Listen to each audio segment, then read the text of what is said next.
Jamaah. Ye. Oh jamaah. Ye. Alhamdulillah. Kembali di Islam itu Indah dan kita terus menggali tema kita hari ini adalah At least usaha sendiri. Jangan iri bos. Ini at least usaha sendiri, jangan iri bos. Oke. 1, 2, 3. Ustaz Tafi mau ngikutin Ustaz Tafi ya. 1, 2, 3. At least usaha sendiri. Jangan iri bos. Masya Allah. Boleh tepuk tangan buat guru-guru kita Masya Allah. Kita mau bertanya ke Ustadz Syam. Siap. Ustadz Maulana terima kasih. Ustadz Syam. Ini kalau kita misalnya merasa nih kok rezeki kita agak tersendat dan sebagainya. Ini kayaknya ada orang yang iri sama kita nih Ustadz. Apakah memang ada orang yang mendoakan supaya rezeki kita jadi agak tersendat? Atau apa mungkin kesalahan kita sendiri? Silakan Ustadz.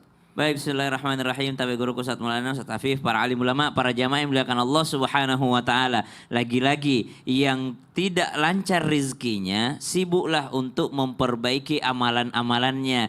Yang pernah lancar rezekinya, lalu tersendat, sibuklah melihat apa penghalang rezeki tersebut. Bukan sibuk mencari siapa ini yang iri sama saya, siapa ndak suka melihat kesuksesan saya. Subhanallah, maka sibuklah kita melihat penghalang-penghalang rezeki itu. Apa? Oh ternyata dahulu saya istiqomah tiap malam baca surah Al-Waqiah. Dahulu saya istiqomah baca surah Yasin. Dahulu saya istiqomah sholat duha, mungkin sekarang ini saya agak kurang sholat duhanya sehingga tersendat ini rezeki saya. Kemudian sadari takdirnya Allah Subhanahu wa taala, tidak akan dicabut nyawa seseorang sebelum dia punya rezeki sudah habis di atas muka bumi ini. Maka mungkin oh bisa jadi sudah mulai habis rezekiku ini, saya disuruh sama Allah sudah fokus sudah akhirat, sudah fokus sudah ibadah sekarang. Kenapa? Memang jatahku mungkin segitu dari Allah Subhanahu wa taala.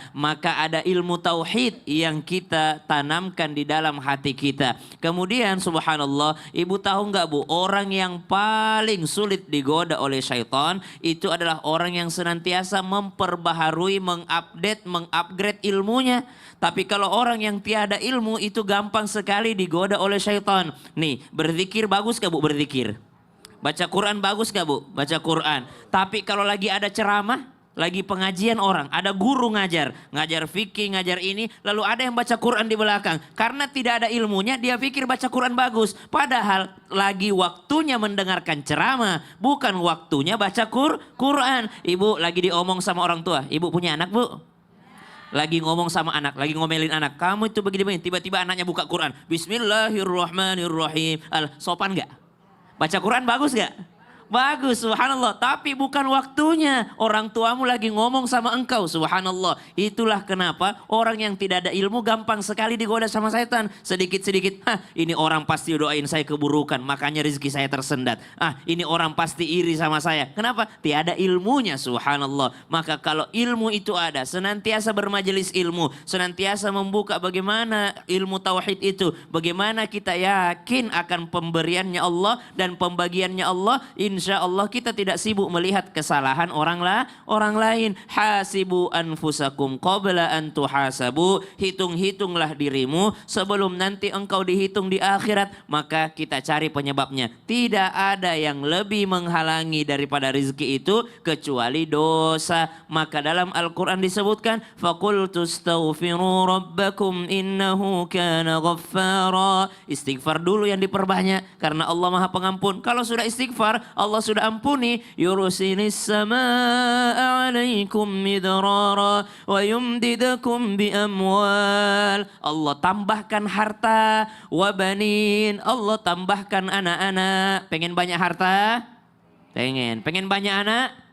Alhamdulillah, karena banyak juga jamaah kalau ditanya mau banyak harta, mau banyak anak, enggak, subhanallah. Padahal anak bisa berarti anak santri, anak murid, anak perusahaan, anak cabang, subhanallah, anak buah sebagai bos. Berarti anak itu rezeki yang luar biasa dari Allah. Berarti sibuklah melihat penyebabnya yang ada pada diri kita, bukan penyebab dari orang lain, sembari kita membentengi dari hal-hal yang buruk. Jadi jangan buru-buru kita nuduh, wah kayaknya si A nih doain saya yang buruk-buruk. Gak boleh seuzon gitu juga Ustaz ya. Betul, orang sibuk doain diri sendiri ngapain doain Anda. Masya Allah.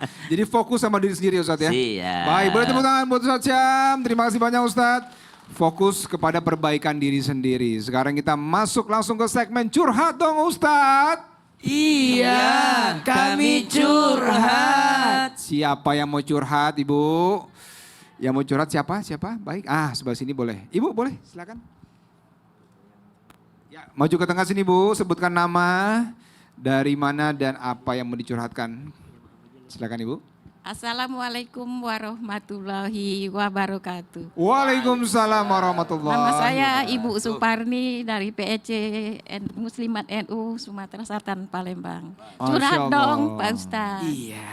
Silakan. Tapi di Ibu. luar tema ya Pak Mari, Ustadz. baik kita keluar ya. Di sini aja Ustaz. Di sini. Apa yang mau dicurhatkan Ibu? Pak Ustadz, ya. Ya. Saya sebagai ibu sambung. Ya. Karena Bapak dulu menikah sama saya, udah punya anak. Saya janda Bapak dulu. Ya. Tapi ada anak Bapak yang sampai detik ini nggak mau baik sama saya. Jadi saya mau nanya, di mana letak kesalahan saya? Di mana letak kesalahan? Iya. Oke. Sedangkan jodoh mau rezeki itu katanya dari Iya. Tuhan. Ya. Aman. Iya Pak Ustadz. Itu. Assalamualaikum warahmatullahi wabarakatuh. Waalaikumsalam warahmatullahi wabarakatuh. Ustaz Afif, silakan Ustaz boleh tepuk tangan. Tidak mudah menitipkan rasa cinta dari orang. Apalagi barangkali, mohon maaf, tidak ada sebetulnya ibu sambung. Dalam Islam ya ibu. Tapi memang ini butuh pengertian mendalam dari seorang anak. Butuh benar-benar ketahanan dari seorang ibu untuk terus mencurahkan kasih sayangnya kepada anak. Mungkin belum berbalas, belum waktunya. Ada bahasa akan indah pada waktunya. Insya Allah, sometime mungkin beberapa tahun ke depan, mudah-mudahan pada finally nanti akan ibu rasakan kasih sayang Amin, tersebut. amin. Yang Insya penting jangan putus harapanmu. Ya. Walai ta'asumin rahmatillah. Jangan putus asa dari rahmat Allah.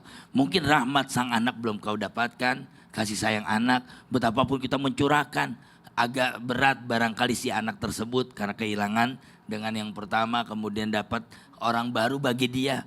Tentunya ada hal-hal yang mesti kita berikan pendekatan personal approach. Kalau kita lihat di dalam ilmu psikologi, cari hal-hal yang paling dibutuhkan anak ini. Bila anak ini butuh terhadap bimbingan, maka kita menjadi teman di dalam bimbingannya. Bila anak ini butuh perhatian, kita ada di situ. Jadi ambil di mana anak ini mempunyai sesuatu yang bisa kita cari, mencuri perhatiannya. Barangkali itu yang pertama. Yang kedua, jangan lupa doakan terus. Air mata ibu hari ini untuk beliau bukan? Iya. Untuk Ananda bukan? Saya nggak pilih kasih. Masya Allah, tabarakallah. Allah. Insya Allah air matanya dibayar oleh Allah Subhanahu Wa Taala. Amin ya rabbal alamin. Semoga dijabah ya Ustadz. Amin. Amin, Allahumma amin, amin. Ustaz Maulana, ditambahkan Ustaz. Gini, memang berat ya menjadi ibu sambung. Karena gini, ketika seorang anak memiliki ibu tiri, itu maaf ya, pikirannya ibu tiri itu jahat. Ya itu, pikirannya seperti itu. Dan ada perasaan ibunya, posisi ibunya tidak mau digantikan oleh ibu yang lain. Maka pada posisi ini, apapun yang wanita lakukan, maaf, menggantikan posisi wanita lain, pasti efeknya orang akan buruk sangka.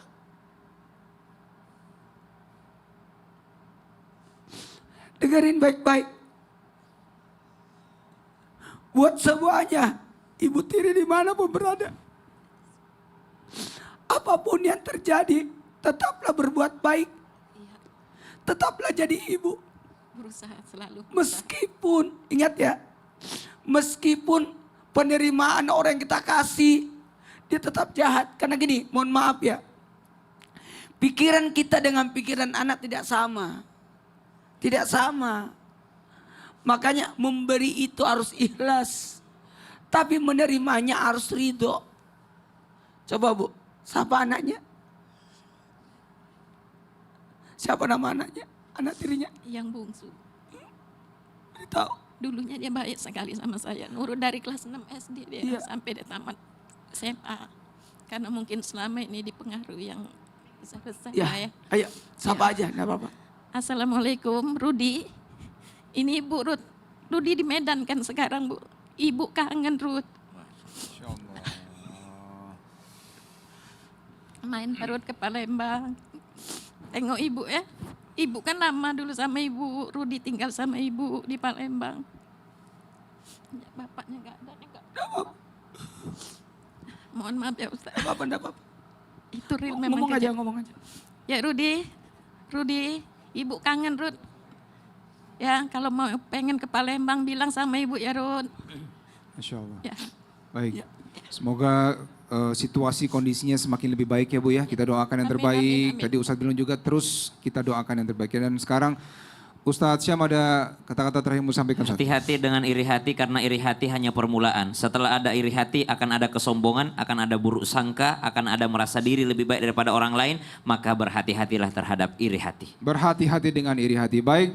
Mudah-mudahan hari ini kita akan mendapatkan ilmu yang luar biasa. Masya Allah, terima kasih guru-guru kita ya. Ibu terima kasih banyak. Sampai ketemu di episode berikutnya. Tetap di Islam itu indah. Jamaah, oh jamaah. Alhamdulillah. Assalamualaikum warahmatullahi wabarakatuh. Waalaikumsalam warahmatullahi wabarakatuh. Allah